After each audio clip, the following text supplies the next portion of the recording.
čini mi se da Beograd u posljednje vreme postaje onako predstavnica dobrog provoda i dobrog vremena. Ono što bih volao da možda i naši sugrađani se više prepoznaju u tome i da više mogu u tome da uživaju.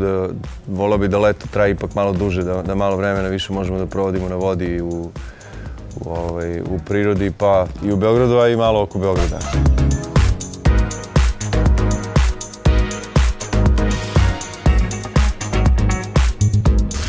Čim dođe proleće, lepo vreme, čim mogu da šetam po ceo dan i da ceo dan budem van kuće, to mi je onako, odmah se lepše osjećam i bolje. Jel u tim šetnjama gledaš Beograd? Gledam i obožavam.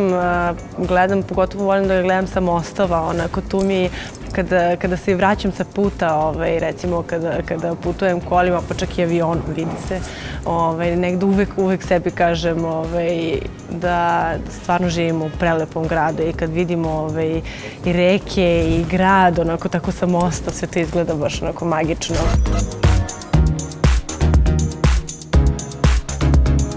To znaju svi oni koji ili ustaju kad i ja, ustaju tako u 4-5 ujutru, ili oni ljudi koji se vraćaju iz grada. Oni znaju kako, ako su svesni, znaju koliko je prelep grad u to vreme. Kada većina spava, a određen deo ljudi je ipak budan. Koliko je tek tad lep grad. Trudim se da od dece napravim vaspitane i dobre i normalne ljude koji ne pljuju po ulici, koji ne bacaju đubre, i ako se bude desilo da i oni šaraju Beograd kao ja kad sam bio klinac, volao bih da to ostane u nekom dobrom maniru i dobrom duhu kako smo i mi to radili. Ne bih ga nikad mrzela, ne bih nikad govorila sve loše o njemu.